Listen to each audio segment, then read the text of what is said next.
खेसारी लाल यादव ने अक्षरा सिंह को बाहों में लेटाकर किस खूब किए बसती नजर आई अक्षरा। भोजपुरी सुपरस्टार अभिनेता खेसारी लाल यादव इन दिनों एक के बाद एक ज़बरदस्त फिल्मों दिए जा रहे हैं। उनकी फिल्मों के अलावा उनके गाने भी खूब धमाल मचा रहे हैं। खेसारी लाल यादव भोजपुरी इंडस्ट्री के एक ऐसा अभिनेता है जो एक्टिंग और सिंगिंग के अलावा अपनी मस्कुलर बॉडी के लिए भी जाने जाते हैं। खेसारी लाल यादव का सोशल मीडिया पर एक अलग ही जलवा देखने को मिलता है। खेसारी लाल यादव अपने धमाकेदार और रोमांटिक गानों के लिए भी मशहूर है। इसी बीच खेसारी लाल यादव का और भोजपुरी अभिनेता अक्षरा सिंह का एक गाना बड़ी तेज़ी से वायरल हो रहा है।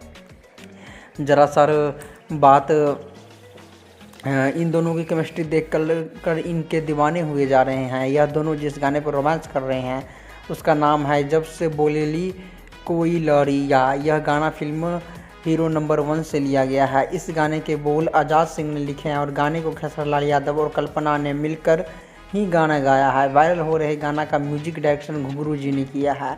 इस गाना का वेब म्यूजिक भोजपुरी चैनल द्वारा अपलोड किया गया है। इस गाने को अब तक 59 लाख लोगों द्वारा देखा जा चुका है और 20,000 लोगों ने इस गाने को लाइक भी किया है। यह गिनती बढ़ती ही जा रही है। हालांकि यह गाना वर्ष 2016 में अपलोड किया गया था। इसके बारे में आपका क्या ख्याल है, हमें भी कमेंट बॉक्स में कमेंट करके ज़रूर बताएं। धन्यवाद।